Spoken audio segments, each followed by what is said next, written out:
لو اتكلمنا يمكن عن دور الإعلام، فإن دور الإعلام خطير جدا، لأن الإعلام تقريبا هو اللي بيوجه سلوكيات مجموعة من البشر.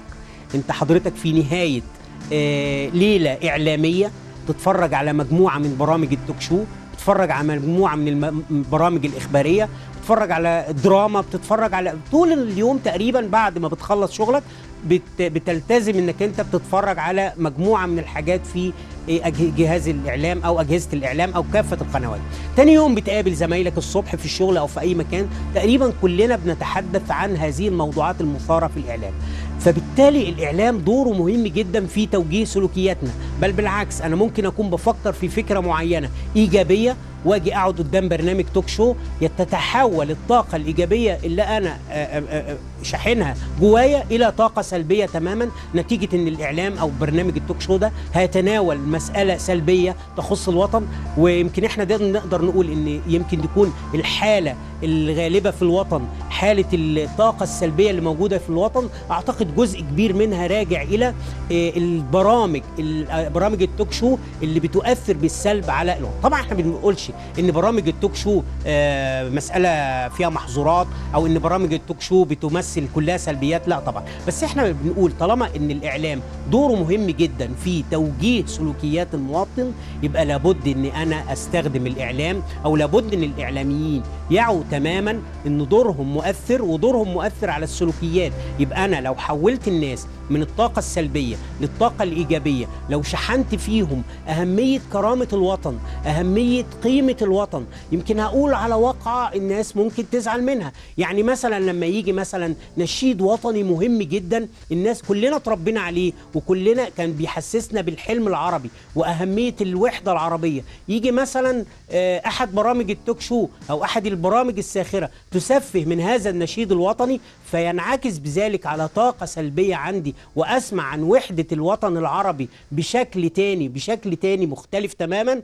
أنا حتى لما بسمع هذا النشيد بيكون عندي طاقة سلبية في المسألة دي.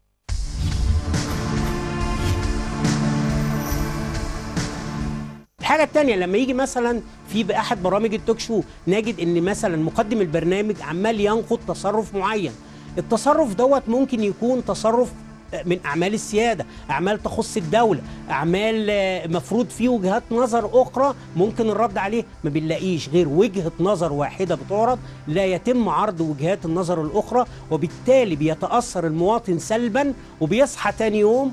ويمكن كلنا في هذه التجربة بنصحى تاني يوم في طاقات سلبية، دي احنا عندنا مشاكل. طب ما احنا عندنا ايجابيات، طب ليه ما نسلطش الاضواء على الايجابيات؟ وان لم تكن هناك ايجابيات فلماذا لا نسلط الاضواء على كيف ازاي نطلع من هذا المواطن ايجابيات، ازاي نطلع من هذا المواطن طاقات ايجابيه في حب الوطن، ازاي نخلي هذا المواطن المساله قدامه فيها امل. لان مصر دوله زي مصر بمقدرات اقتصاديه رهيبه، بقيم اقتصاديه رهيبه، بموقع جغرافي رهيب، ازاي ان احنا نستخدم هذا الموقع الجغرافي؟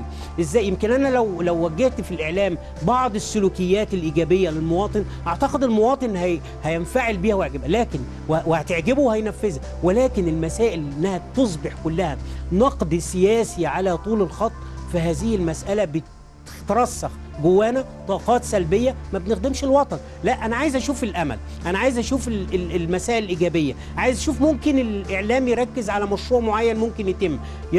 الاعلام لو جاب مجموعه من الخبراء سلطوا الاضواء على مشاكل الوطن وامراض الوطن، سلطوا الاضواء على اهميه التنميه البشريه، سلطوا اضواء وحسسوا ان المواطن انه مهم. يعني مثلا مثال بسيط جدا هقوله عن التعليم في اليابان.